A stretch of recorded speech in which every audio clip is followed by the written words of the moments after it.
You know your whiskers are a bit messy.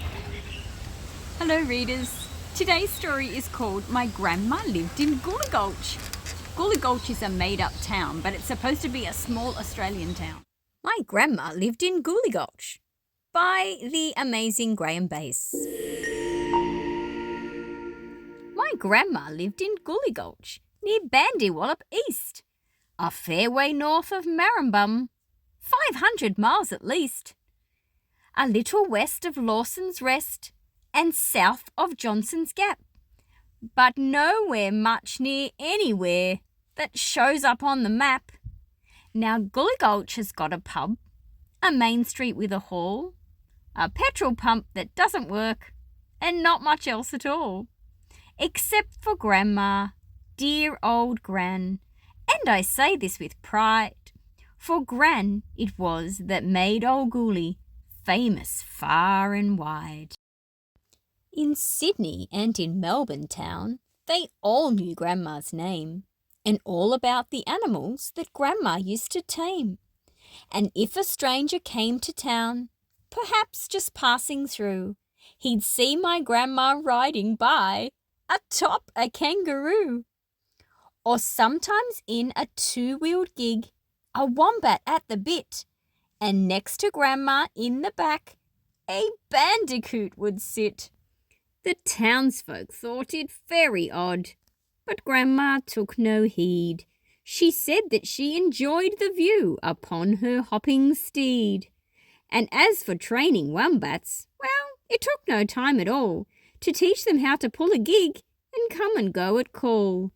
Now Grandma lived just out of town, a mile beyond the pub, down by a little billabong that nestled in the scrub, upon a hillside ringed with trees.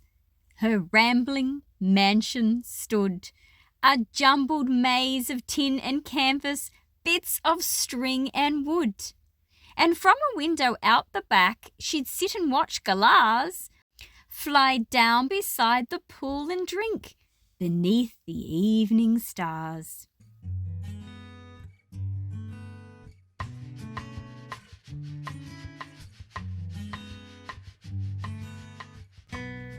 In years gone by, the house was full of birds both big and small, rosellas, eagles, coots and magpies roosting in the hall, while in the tiny living room an old goanna sat and played a game of two-up with a dingo and a rat. My grandma whiled the hours away, conversing with a coot, or listening to the wombat play a tune upon his lute. There was a time, the locals say, when emus came to dine and stood about all evening drinking eucalyptus wine. They dressed for the occasion, looking rather out of date, and were spreading idle gossip in a less than sober state. But then a frill-necked lizard gave one ancient bird a scare, and the dinner guests all panicked, running madly here and there. Some kookaburras heard the noise and came to watch the show, and laughed so much that Grandma sternly told them all to go. By the time the fuss was over, there was not a guest in sight. But then that's the way with emus. Grandma said they're not too bright. And Grandma is a great friend to Australian animals. So if you stick around to the end of the story, you're going to get to see some Australian animals up close. But also they're all through the story. I hope you love it. I love this book. One year when it was very hot, old Grandma went away and took the wombat with her on a seaside holiday. She didn't go by elephant or on a polar bear. Besides, you ought to know, you don't find elephants up there. She didn't own a camel and they cost too much to buy, so Grandma bought some goggles and decided she would fly. The eagle wouldn't take them and the coot was far too weak, but a pelican consented, so they climbed into its beak. And off they flew, quite low at first, then climbing very high. And as they turned towards the sea, the wombat waved goodbye. They flew across the desert sands and over mountains too, until at dusk they reached a place where giant tree ferns grew. The pelican came gliding down to land beside a creek, and Grandma and the wombat climbed down gladly from its beak. Then while the pelican relaxed and Grandma cooked the tea, the wombat wandered down the creek to see what he could see. The trees were full of creatures with unfriendly glowing eyes, and giant furry spiders hunted giant furry flies.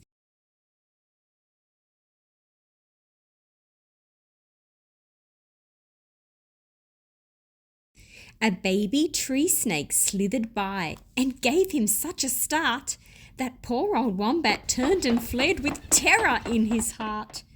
And so they spent the night there, but the wombat stayed awake, looking nervously around him for a wombat-eating snake.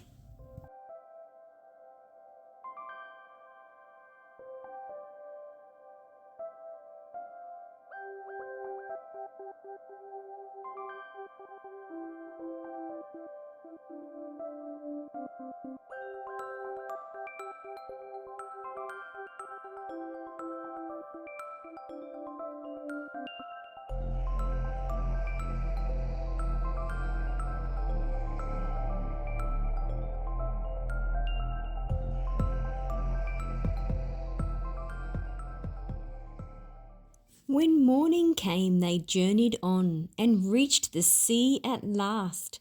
The rolling waves came crashing in. The tide was running fast. But undeterred, my grandma donned her frilly bathing gear and dived into the foaming surf without a trace of fear. She sat upon her blow-up horse while Wombat went to sleep. The pelican went fishing where the sea was not so deep. But when the wombat woke, the tide had carried her away, and no one's seen my grandma, even to this very day. And yet I have a feeling that my grandma's still alive, having drifted to an island where she'd managed to survive. From there perhaps she made her way to England or to Spain, or maybe San Francisco on a Western Railway train. She could be taming tigers in the jungles of Tingor.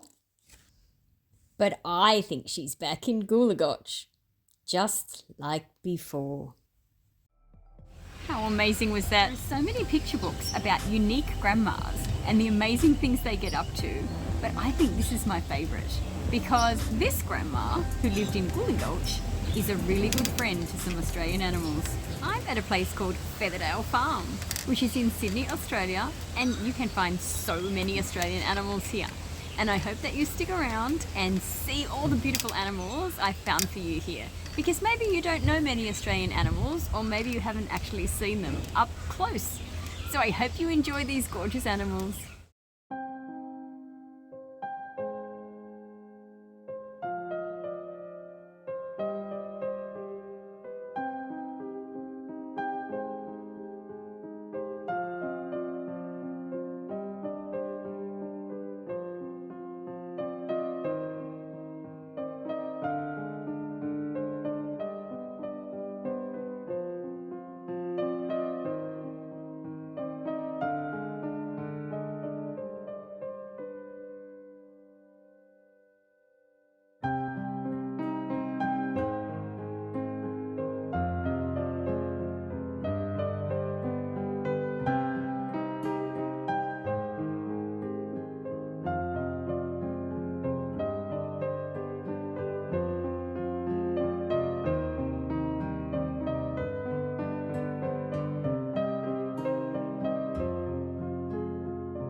had the most magical day at Featherdale Farm, looking at all these beautiful creatures and filming them for you.